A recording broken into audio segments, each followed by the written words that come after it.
Hi, I'm Kara Mitvalsky. I'm technical lead for the Lower Pool 13 HREP project, and today we're going to go out and look at some sediment samples for some potential new features and some water quality samples. So Elizabeth, how do you know where we are? So I'm using this Trimble R2 GPS receiver. It's connected to the TerraFlex app on the phone. And then we've got our points on the map. This is site W-M 526.6D. Upstream of us is Gomer's Lake. And off to our right is the main channel. That's Gomer's Island. It's just on the other side of that island. It's the main channel. So the first thing we did was take a water sample. And that'll get, the big brown bottle gets sent to the lab for chlorophyll and TSS analysis. The little bottle we'll take back to our lab and do a total alkalinity, titration, and turbidity. So one of our goals for this project is to promote submerged aquatic vegetation. And to do that, we need the right amount of water clarity, and we need the right velocities and the right water depths. And one of our target species is Vallisneria. Well, this is a multi-sensor handheld water quality meter. This is the dissolved oxygen sensor. This is the pH sensor. This is a turbidity sensor. And then this one is a combination temperature and conductivity. Carl's got our velocity meter, so we'll just do a point velocity measurement with that as well. There's aquatic vegetation here. I guess flow would be coming from that way. Yep. Somewhere. Yep. There's not a whole lot of flow back here. So, especially with the coontail here, we know that there's not a lot of flow in this site, and those species are more adapted to the no flow conditions.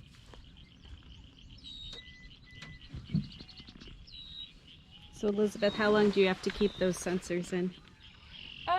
So if you want to come down here, you can look at what the readings are. So I've got the sensors set so that they're just below the surface. First, waiting for the temperature to stabilize. And then in the conductivity reading. Right now nothing's really changing too much. Then I look for the pH and dissolved oxygen to stabilize before I record those readings. The last one I'll look at is turbidity, which is really low here. Really clear water back here.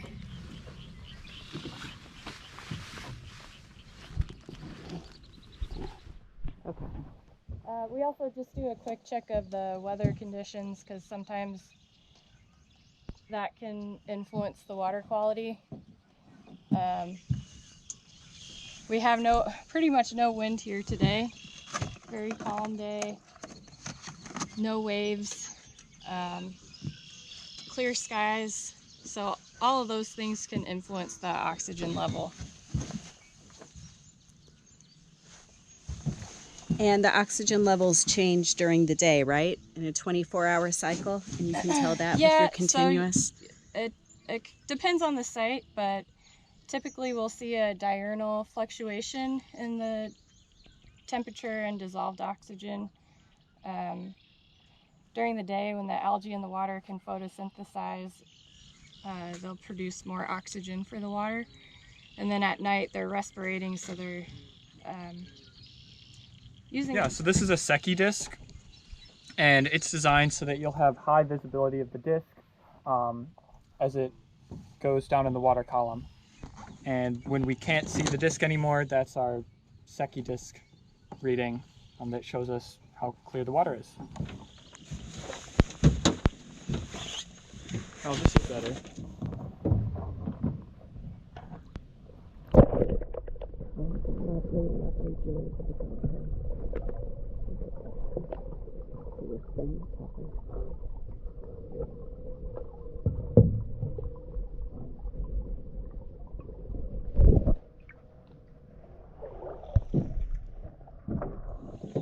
Kara, I'm also taking some readings below the surface. About the mid-depth, and then about a foot above the bottom is where I'm going to measure, and just see if the water column is stratified. So definitely seeing a difference already with the dissolved oxygen level. So is the oxygen higher or lower as you get deeper right now? It decreases as you get deeper. And especially in this location where we have a lot of plants, I think the water column gets shaded, so you don't have the algae down deeper producing the oxygen. Were those the grab samples you took earlier? Yes. Yeah, so we'll take this one back to the lab and run alkalinity and turbidity tests on it. And this one will go off to ARDL and get total suspended sediment and chlorophyll tests. Let me look at the label. And why do you have to keep it on ice? Oh. Sorry. That's okay. And why is it on ice? It makes sure that the chlorophyll doesn't break down in transit while we ship it.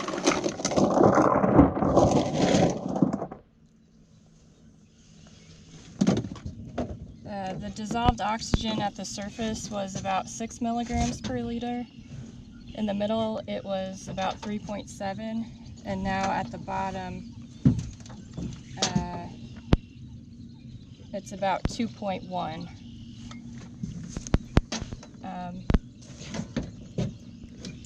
Typically, we're looking for anything above 5 milligrams per liter. That's the aquatic life standard. A little bit of the sediment inside the entrance to Gomer's Lake. It looks pretty muddy and not too sandy. Yeah, there's a little bit, maybe a little bit, but there's definitely some clay, silts and clays.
This is just a quick measurement of just with the handheld, so we can check the temperature and dissolved oxygen level.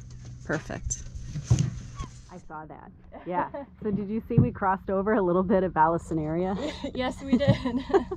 And so now we're kind of in the middle part of the pool on the Illinois side of the main channel. Pelican Island is right up there. And downstream of Pelican Island, on our way here, we went through a little patch of Vallisneria. And there are a lot of pelicans over there. I wonder why they call it Pelican Island. So we're going to leave the sonde in the water at this site, but we're doing measurements that we'll be able to verify what the sonde is reading. And this is our radio that picks up the signal that's on the transmitter that's attached with the sonde. And we're right next to it because we can hear it beeping. So we know it's here. Explain what a sonde is. A sonde is very similar to the handheld that I showed you before. It's got the same sensors. They're just a little bit more durable for remaining in the water for a long period of time. So it also has an internal data logger. It'll be logging readings every 15 minutes. Can you see it? I know we saw it for a minute, but are we over it right now? I think we're right on. Oh, actually, it's right there. Oh, perfect. Right off the front corner. If you want Sorry, to see it. am I getting in your way? All right, so you can see it a little bit right here, but we'll try to go underwater a little bit too.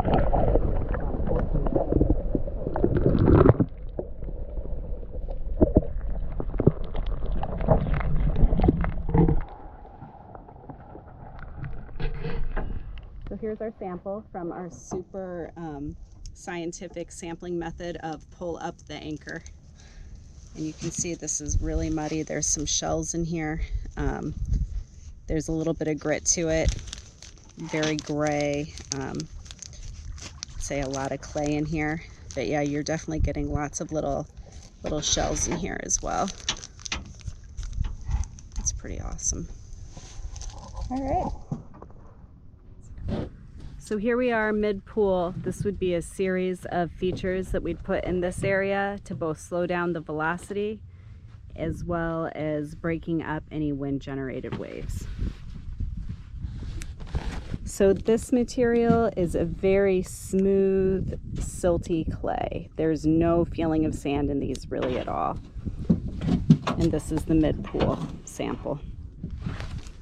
A little bit of allicinaria just upstream of where we stopped here, right? Yep, just a little bit.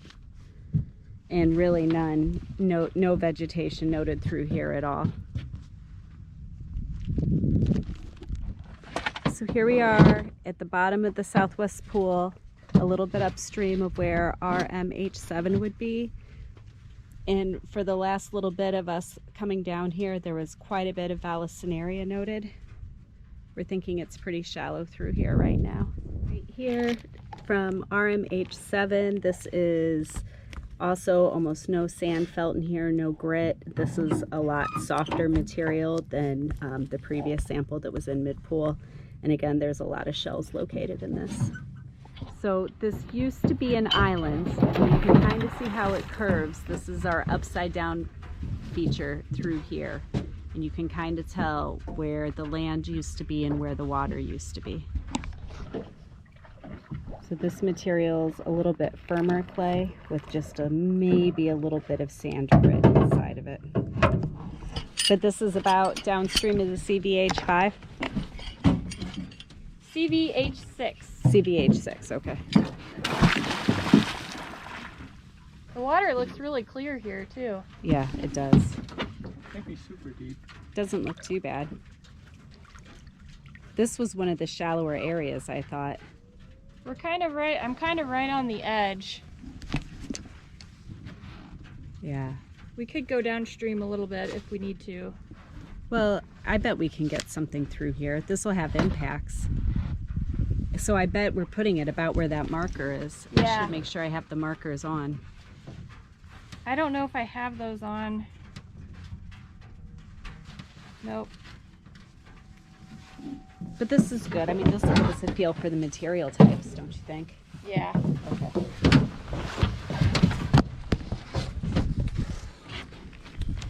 Very sandy, no stability whatsoever, and a lot of shells.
Lower Pool 13, about to travel Rock Mound H7.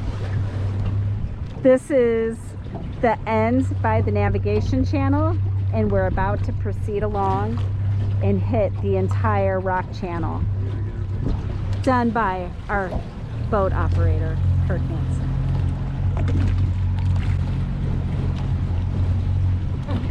All right, way to go, Team East.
That was 6 minutes and 36 seconds. At what speed were you going, do you think?